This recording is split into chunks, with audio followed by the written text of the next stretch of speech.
नमस्कार, आदाब, सत श्री अकाल। मैं हूं कपिल काटपाल। स्वागत है आप सभी का आरबीआई कॉर्नर के एक और सेशन में। उम्मीद करता हूं आप इस सीरीज को बेहद ही पसंद कर रहे होंगे। ये सीरीज आपके बैंकिंग एग्जाम का जो एक बैंकिंग अवेयरनेस का पोर्शन होता है उसको काफी स्ट्रॉन्ग बनाएगा।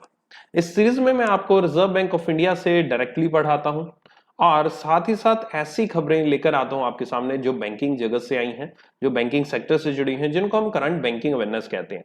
और इसका वेटेज एग्जाम में काफी ज्यादा देखने को मिला है अगर मैं पास्ट ट्रेंड्स की बात करूं तो इन सेशंस को मिस मत कीजिएगा। टाइम टू टाइम इन सेशंस को मैं लेकर आता रहूंगा। मेरी फर्स्ट प्रेफरेंस आरबीआई की वेबसाइट रहेगी जहां पर अपडेट रहता है आपका ऑन अ डेली बेसिस पर कह लीजिए, या कुछ दिन बाद कुछ ना कुछ ऐसी खबर आती है जो आपके लिए एग्जाम पॉइंट से काफी इंपॉर्टेंट हो जाती है। तो चलिए आज देखते हैं आज क्या हम न्यूज करने वाले हैं। आज हम करने वाले हैं access for non banks to centralised payment system. Okay, so यहां पर एक एक्सेस दिया गया है नॉन बैंक्स को सेंट्रलाइज्ड पेमेंट सिस्टम में। सबसे पहले इस न्यूज में समझने से पहले हम देखते हैं कि आखिरकार सेंट्रलाइज्ड पेमेंट सिस्टम क्या होते हैं। ध्यान से सुनिएगा मेरी बात। आप जानते हैं वैसे तो सेंट्रलाइज्ड पेमेंट सिस्टम, इसको हम तोड़ते हैं शब्दों में। सेंट्रलाइज्ड अलग करते हैं, पेमेंट सिस्टम अलग करते हैं। सेंट्रलाइज सेंट्रलाइज यानी कि यहां पर आपका दिखाता है रिजर्व बैंक ऑफ इंडिया को। रिजर्व बैंक ऑफ इंडिया का पेमेंट सिस्टम होता है। कौन सा पेमेंट सिस्टम होता है? रिजर्व बैंक ऑफ इंडिया का पेमेंट सिस्टम होते हैं दो तरीके के। One is the RTGS, next one is the NEFT. जी हाँ, RTGS that is the real time gross settlement, NEFT that is the national electronic fund transfer. ये दो ऐसे मीडियम होते हैं रिजर्व बैंक ऑफ इंडिया के द्वारा जो शेड्यूल्ड कमर्शियल बैंक्स के लिए अवेलेबल रहते हैं।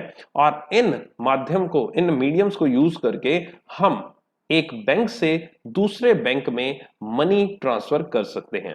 आपका अगर अकाउंट आपका एसबीआई में है, अगर आपका अमाउंट जो है, जो मनी है जो ट्रांसफर करना चाहते हैं किसी और bank, for example bank of Baroda में, देन आप आरटीजीएस एंड एनईएफटी के माध्यम से ये चीज कर सकते हैं।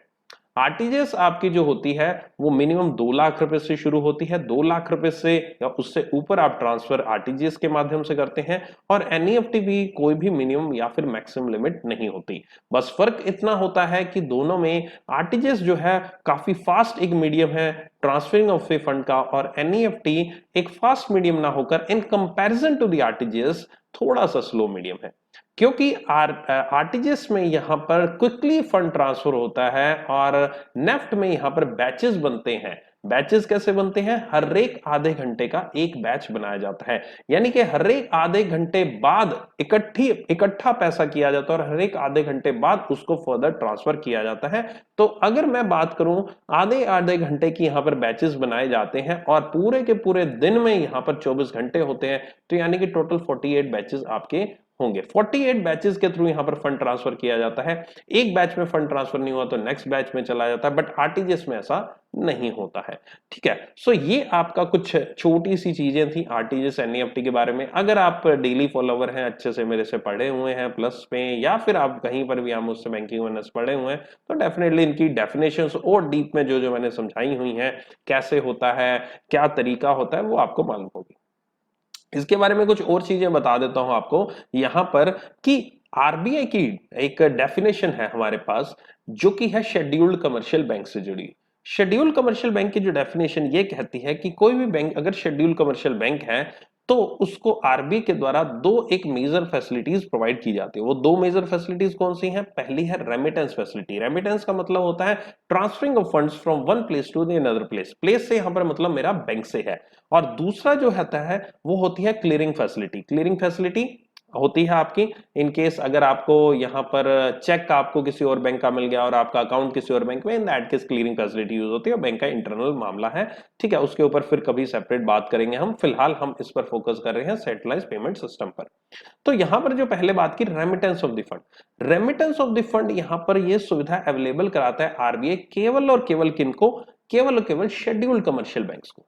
जी हाँ, अब यहां पर आरटीजीएस और एनईएफटी, रेमिटेंस फैसिलिटी यानी कि आरटीजीएस एंड एनईएफटी।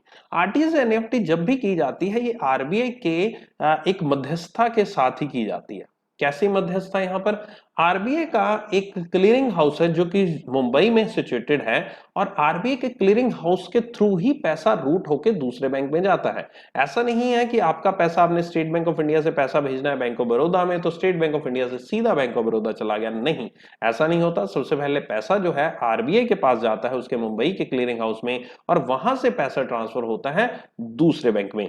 तो यहां पर इसके लिए रिजर्व बैंक ऑफ इंडिया एक मध्यस्थता का काम करता है, एक मीडिएटर के फॉर्म में काम करता है। और आरबीआई का जो सॉफ्टवेयर, एक ऑनलाइन सॉफ्टवेयर है आरबीआई का, जो इन सभी ट्रांजैक्शन को करता है, जो एक मीडियम है इन दोनों का, या फिर आरबीआई का एक कह लीजिए कोर बैंकिंग सॉल्यूशन है, जिसको नाम दिया गया है ई कुबेर।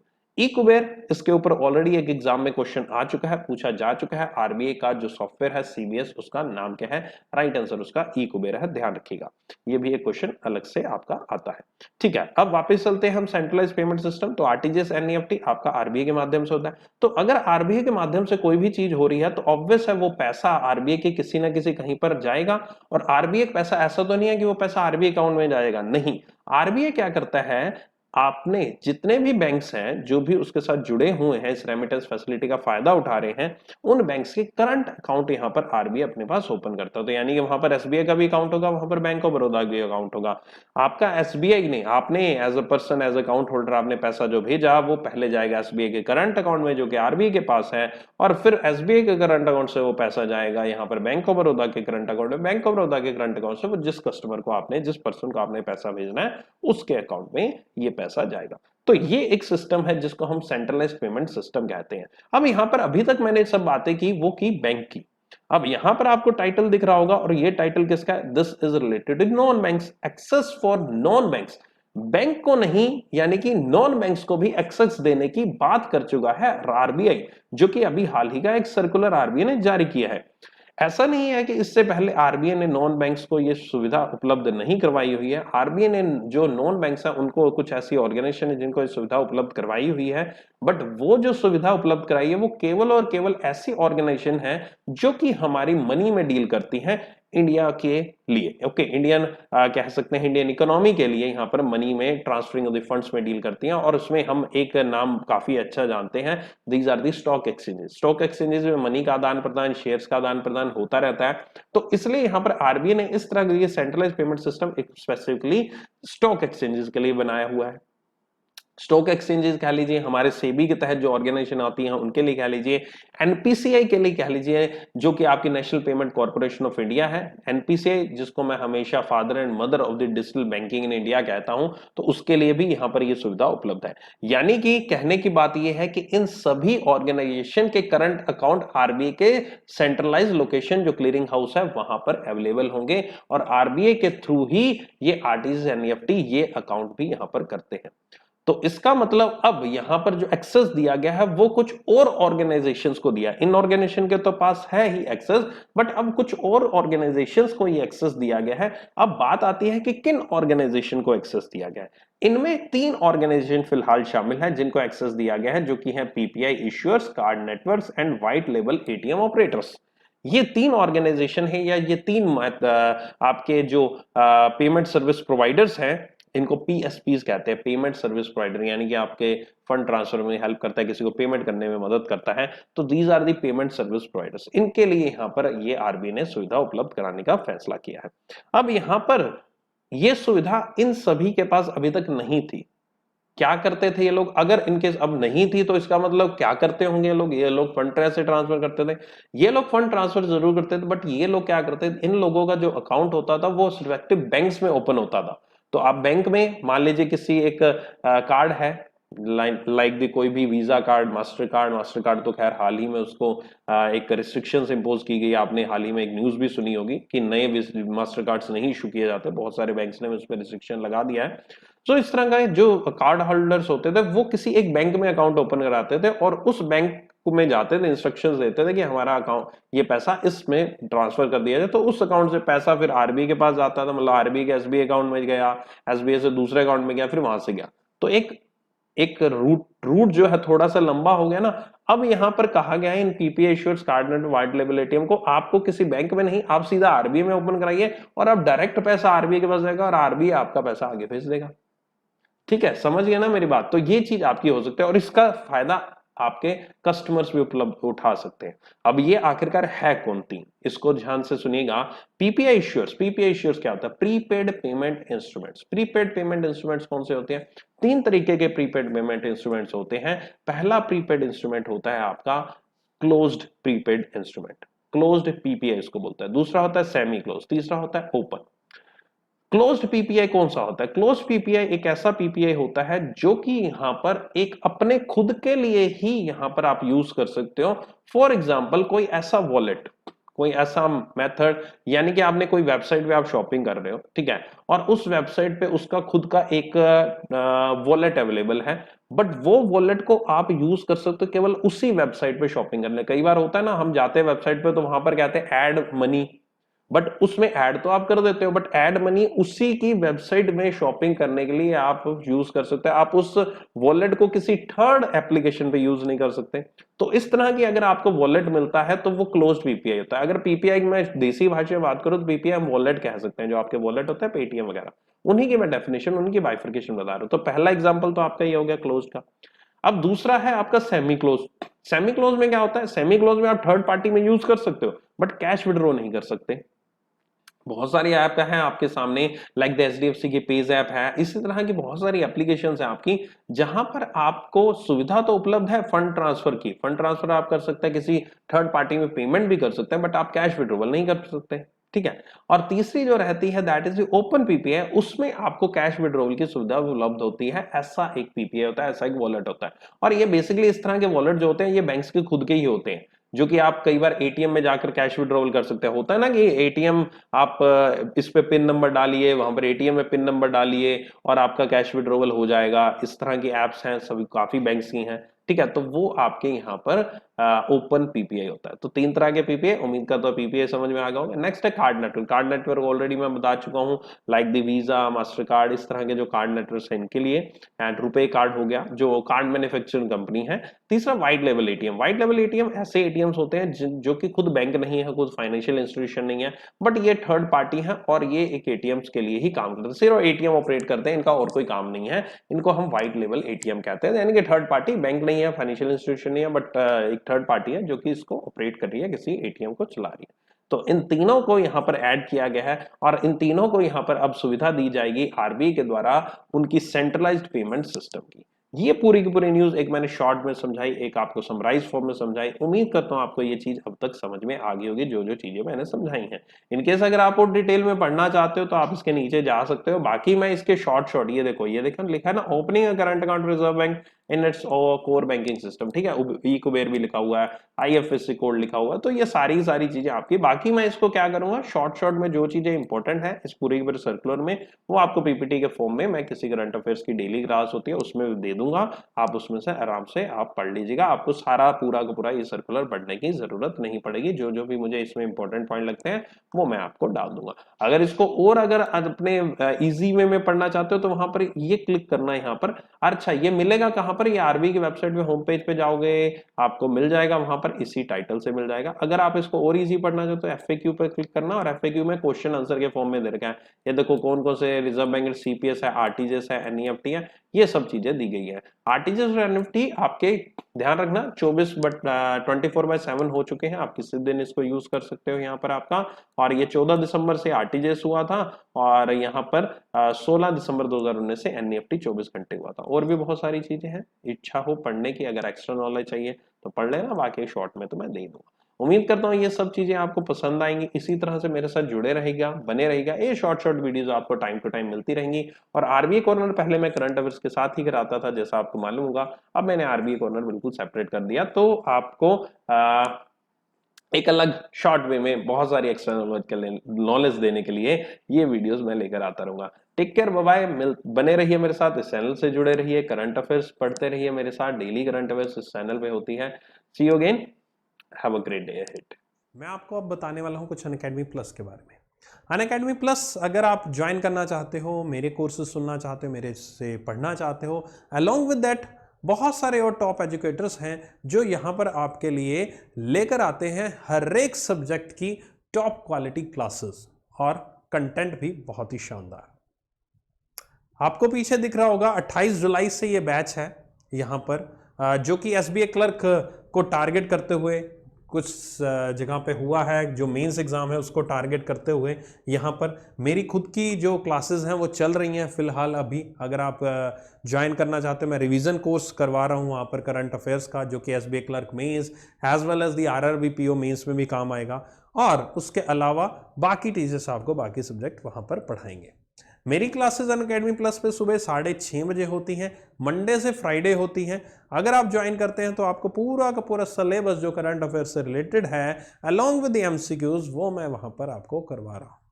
डिस्क्रिप्शन में आपको लिंक मिल जाएगा मेरे कोर्स का भी, और मेरे को किस तरह से आप ज्वाइन कर सकते हैं इस कोर्स को भी, वो सारी डिटेल आपको यहाँ पर डिस्क्रिप्शन में मिल जाएंगी। जस्ट आपको क्या करना है, आपको अनअकैडमी प्लस का जो बैंक एग्जाम सब्सक्रिप्शन है वो लेना है, जिसके थ्रू आप ना ही केवल ये वाला बैच, इसके अलावा अगर आपको नहीं पसंद आ रहा, मेरी टीचिंग नहीं पसंद आ रही, इनमें से किसी टीचर की टीचिंग नहीं पसंद आ रही, तो आपके लिए अल्टरनेटिव बहुत सारे टीचर्स अवेलेबल हैं, आप उनको भी यहाँ पर देख सकते हैं। ठीक है, आप देख सकते हैं यहाँ पर आपके लिए और भी टीम्स अवेलेबल हैं, और भी बैचेस अवेलेबल हैं जो कि चलते रहते हैं। अभी ये 28 जुलाई है, उसके बाद फिर से ये बैच आगे आगे चलते रहेंगे, अगला बैच आ जाएगा।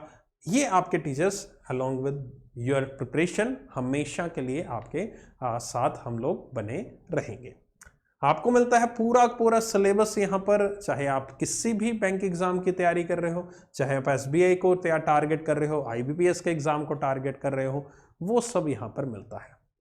इवन अभी हाल ही में हमने आरबी ग्रेड बी की भी कैटेगरी लॉन्च की है, as well as the NABARD grade A की भी कैटेगरी लॉन्च की है, जिसको आप यहाँ पर हमारे साथ जुड़ सकते हो अगर आप बैंक एग्जाम के साथ साथ एक आरबी ग्रेड बी का जो सब्सक्रिप्शन है उसको लेते हैं, तो वो भी कॉम्बो में आपके लिए ऑफर अवेलेबल है।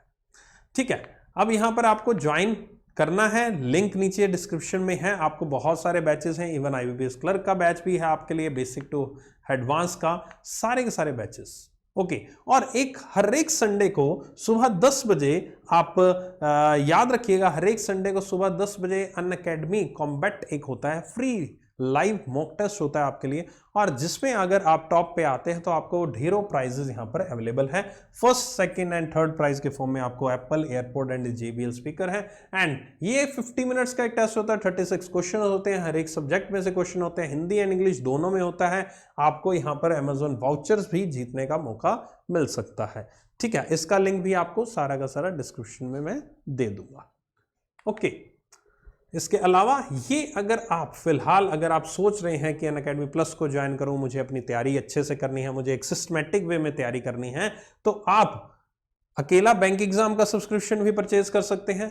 अगर आप अकेला बैंक एग्जाम का सब्सक्रिप्शन परचेज करते हैं तो उसकी प्राइसिंग आपको ये मिलेगी, 12 मंथ्स का, 6 मंथ्स का, ये 6500 आपकी प्राइसिंग है, और 5200 है, ये आपको यहाँ पर प्राइसिंग मिलती है 24 मंथ्स। अगर आप अभी लास्ट ईयर में हो तब आप 2 ईयर्स का परचेज कर सकते हो। ठीक है, अगर आप अभी अगले 12 महीने की टारगेट कर रहे हो तो आप ये परचेज करते हो। अगर आपको लगता है CET बाद में आ जाएगा तो 24 मंथ्स का। ये जो प्राइस दिख रहा है आपको, इसमें फर्दर आपको डिस्काउंट मिल सकता है, आप उसके लिए कोई भी कोड यूज कर सकते हो। कोड्स आप लिख लीजिएगा, नोट कर लीजिए आपके कोड्स यहाँ पर, ताकि आप जब भी फ्यूचर में परचेज करो तो आपको याद रहे। RBI 10 reserve bank of India जिसका शॉर्ट फॉर्म है। अगर आप RBI को टारगेट कर रहे हैं तो RBI 10 यूज कर सकते हैं। अगर आपका टारगेट SBI है तो SBI 10 कोड यूज कर सकते हैं, जिसपे आपको इन पे 10% का फर्दर डिस्काउंट मिल जाएगा। मतलब ये जो प्राइस 6500 का है ये आपको और कम मिल जाएगा। और अगर आपका target IBPS PO exam, IBPS RRB exam है तो IBPS 10 कोड यूज कर सकते हो। सो ये कुछ कोड हैं जो आपको पसंद आए, जिस तरह का आप एग्जाम क्रैक करना चाहते हो, जिस तरह के एग्जाम का आप टारगेट कर रहे हो, तो उस तरह का कोड यूज कीजिएगा। कोड्स मैंने आपको बता दिए, that is RBI 10, IBPS 10 and the SBI 10। जो आपको पसंद आए वो आप कोड यूज कीजिएगा एंड आपको फर्दर 10% डिस्काउंट मिलेगा। यहां पर मैं एक आपको मेरी पर्सनल जो राय है, अगर आप अफोर्ड कर सको तो बैंक एग्जाम सब्सक्रिप्शन अकेला ना लेकर आप एक कॉम्बो परचेज करना, जिसमें आपको आरबी और नबार्ड की क्लासेस भी मिलेंगी। देखो, आरबी और नबार्ड की जो फेज 1 की क्लासेस है वो तो आपको बैंक एग्जाम में मिल ही जाती हैं, बट यहां पर जब फेज 2 की बारी आती है तो उसके लिए थोड़ा सा अलग तरीके से हमें पढ़ाई करनी पड़ती है, चैनलाइज करनी पड़ती है। और यहां पर स्टूडेंट्स बहुत बड़ी गलती करते हैं कि हमेशा जब भी नोटिफिकेशन आता है तो फेज 1 का तो कर लेते हैं, एग्जाम दे आते हैं, ठीक है, बट वो ये सोचते रहते हैं फेज 2 की तैयारी कैसे करें। तो फेज 2 की तैयारी के लिए ऑलरेडी क्लासेस चल रही है, इवन मैं भी वहां पर पढ़ाता हूं आपके लिए, ठीक है, वहां की करंट अफेयर्स मैं अलग से करवाता हूं वहां पर, और उसके लिए मैं यही प्रेफरेंस करूंगा कि आप ये कॉम्बो जो है ना 12 मंथ्स का या 24 मंथ्स का, उस पे आप जाइएगा अगर आप अफोर्ड कर सको। देखो डिफरेंस जरूर है दोनों में, 6500 का अगर मैं डिस्काउंट की बात ना करूं और ये 8600 का है, तकरीबन आपका 2000 ज्यादा है प्राइस है, बट 2000 का आपको फायदा फ्यूचर में जरूर मिलेगा। इन दोनों पे आपका यहां पर डिस्काउंट अवेलेबल है, 10% के डिस्काउंट तो अवेलेबल है ही, वो तो आप इजिली यहां पर ले सकते हो जब आप चाहो।